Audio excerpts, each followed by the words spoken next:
Great Britain, an empire on which the sun never sets. The history had never witnessed the vast empire over 35 million square kilometers.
It grew to include large areas of North America, Australia, New Zealand, Asia, and Africa, as well as small parts of Central and South America too. The chain of power that shifted from one place to other and broken during the Muslims' reign now returned with full thrust. The elite that ruled the world earlier, Muslims, now avail time to regain and strengthen their roots. The question, what if this ruler elite were the same as of Egypt? Let's see. Today, Queen Elizabeth II is the head of state of the great nation of the Hebrew covenant called Great Britain. Her genealogy chart, according to the College of Heralds in London, traces her blue bloodline back to Abraham, whom many modern scholars believe to be the Egyptian pharaoh, Amenemhet I. By connecting 22 dots, the true Hebrew and royal Egyptian identity of Queen Elizabeth II comes into focus. Number 1. What is the stone of Jacob, a Hebrew patriarch, doing beneath the Queen's throne chair? Number 2. Why was the Queen crowned at her coronation ceremony on top of a symbolic Egyptian step pyramid? Number 3. The monarch's crown has 12 stones at the base, each representing the 12 Hebrew tribes.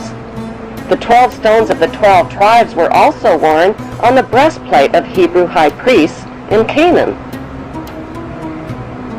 Number 4. The Union Jack represents the reunion of the United Kingdom of the 12 tribes of Jacob, or Jacob.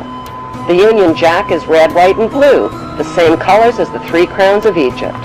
Number 5. The royal scepter originates in ancient Egypt and was carried by the Egyptian god Amun and by Egyptian pharaohs, who called themselves the Son of God. The royal scepter is now carried by pharaonic descendant Queen Elizabeth II.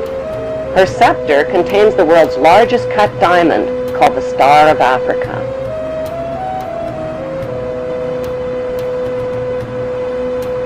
Number 6. The Queen's punishing flail or whip is partially hidden under her arm. The flail or whip also originates with the pharaohs of ancient Egypt. Number 7. The symbol of the bee can be found within the Queen's royal wardrobe. In ancient Egypt, bees were the symbol of Egyptian royalty, as well as the symbol of Egypt. Number 8. The symbols on the British coat of arms reveal Britain's Hebrew origin. According to the Bible, the harp symbolizes the Hebrew King David. The biblical lion and unicorn holding up the shield symbolize the nation of Israel. The motto, Dieu et mon droit, means God and my right, indicating the divine right of the British monarch to an eternal throne. Number 9. The headdress worn by judges and the Queen's high-ranking officials originate in ancient Egypt.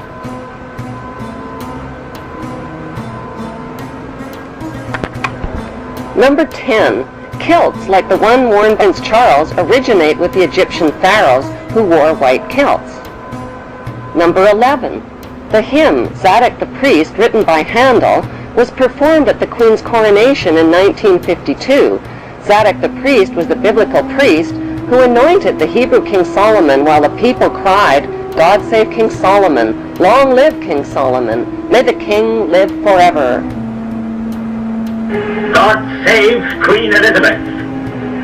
Long live Queen Elizabeth! May the Queen live forever!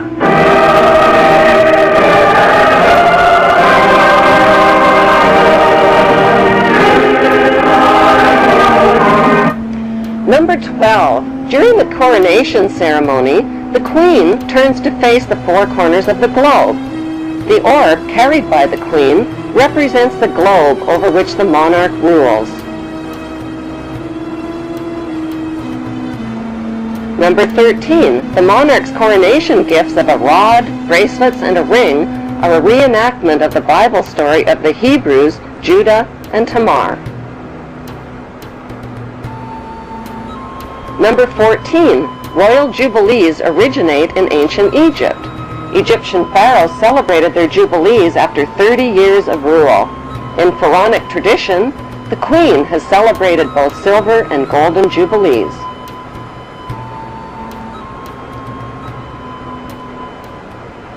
Number 15. Incest was practiced by ancient Egyptian royalty. Mothers married sons and brothers married sisters to keep the power and the money all in the family.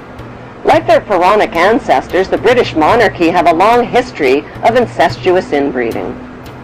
Number 16. The corpses of deceased pharaohs were preserved and entombed beneath their pyramid temples. The corpses of 19 deceased British monarchs are also preserved in marble tomb slabs beneath the modern-day temple called Westminster Abbey.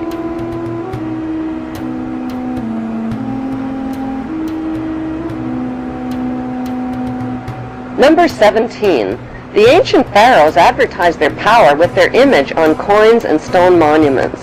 The power of the Queen worldwide is advertised with her image printed on more coins and stamps than any other head of state in history.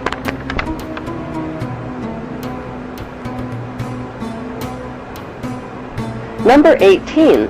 The structure of government in ancient Egypt was a step pyramid model, with the Grand Vizier priesthood one step below the pharaoh.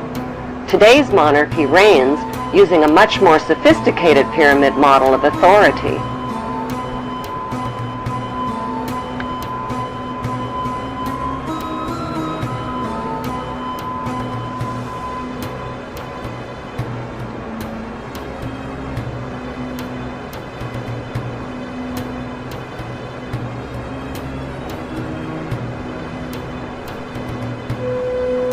Number 19. The Pope's headdress is strikingly similar to the headdress of the Egyptian god Amun. His bent cross resembles the scepter of Amun. Number 20. Like the Egyptian pharaohs, British monarchs wear signet rings, which over the millennia have been passed down from their Hebrew ancestors. Number 21. The British Mint recently printed legal tender coins called the One True Ring and the Ring of Power. On one side of the coin is Queen Elizabeth II. On the flip side is the ring from Lord of the Rings. These legal tender coins printed by the British Mint raise the disturbing question, who is the real Lord of the Rings?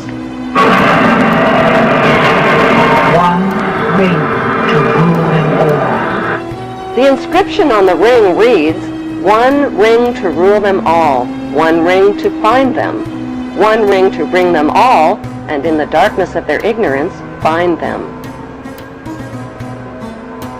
Number 22. The covenant that the biblical God gave to Abraham was a promise to make his name great and to make for him a great nation. Today, Great Britain is the only nation called great. In Hebrew, the word Britain literally means land of the covenant, and British means man of the covenant. How on earth did the Hebrew throne of ancient Egypt and Canaan end up in Great Britain under Queen Elizabeth II?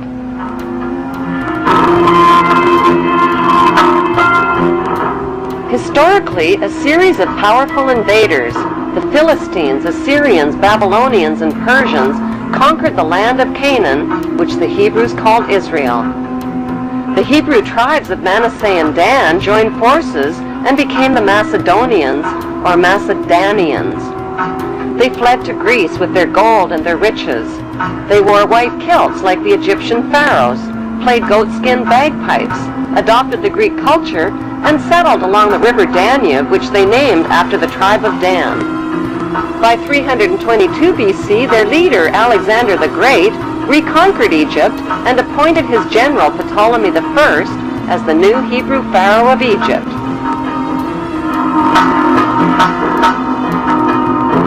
Cleopatra was the last in a succession of Hebrew Ptolemy kings. Although Cleopatra is considered to be the last of the Egyptian pharaohs, author Ralph Ellis claims that Jesus was the last of the Hebrew pharaohs of Egypt. Jesus, a pharaoh? How is that possible? The historical facts show that the last pharaoh of Egypt was Ptolemy XV, who was nicknamed Caesarion or Little Caesar. Born in 47 BC, Caesarion was the son of two of the most famous parents in world history, Roman ruler Julius Caesar and Egyptian pharaoh Cleopatra. When Caesarion's mother, Cleopatra, proclaimed herself to be the reincarnation of the virgin goddess Isis, Caesarion became the son of a virgin mother goddess. When Caesarion's father, Julius Caesar, was elevated to the status of god by the Roman Senate, Caesarion was recognized as the son of God and heir to God's kingdom, the Roman Empire. Caesarion was also recognized as the son of God in Egypt, after his mother named him co-ruling pharaoh of Egypt. Cleopatra declared Caesarion to be the king of kings at the age of 13 during the donations of Alexandria ceremony in 34 BC. Now see the standing structure prevailed in UK. All-seeing eye in Britain.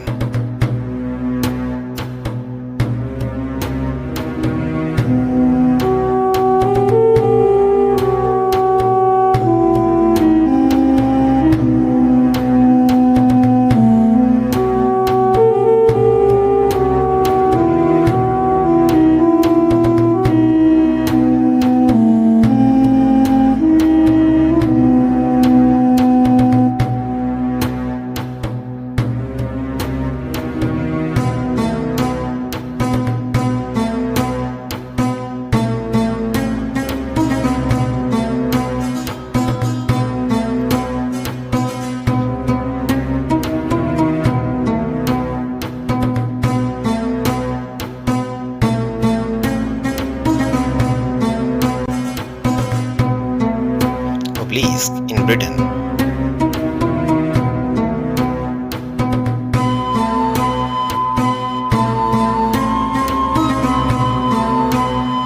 Pyramids in Britain.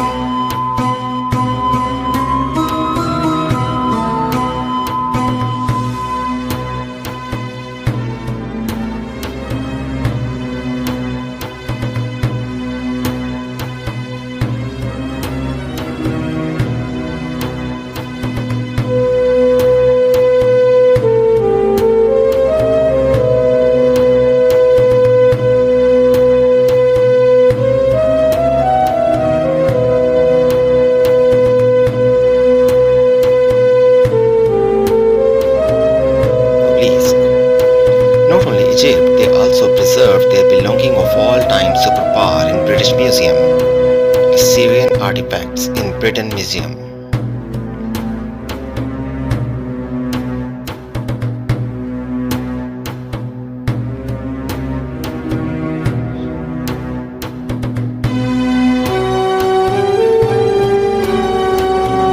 Gate, Babylon. Marduk, official god of Babylon. Babylonian night goddesses. Babylonian artifacts.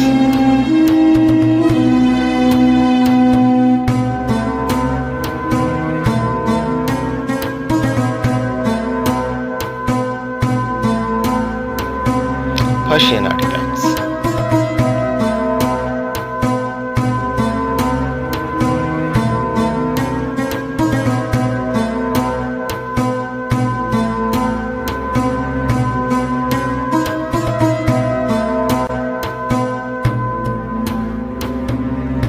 Egyptian artifacts.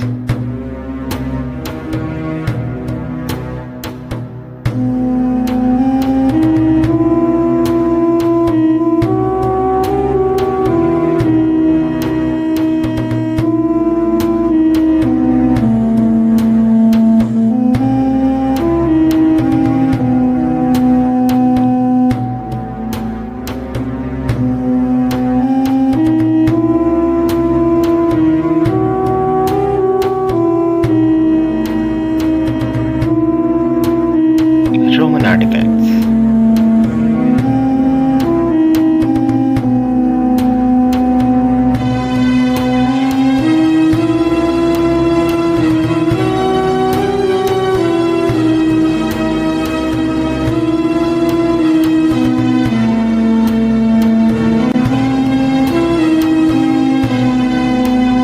British Museum, Roman artifact. They both are similar. British rule came to an end by 1950 and the rulers and Egyptians' bloodlines spread its branches to the two countries to control the world. Let's wait for the next episode to know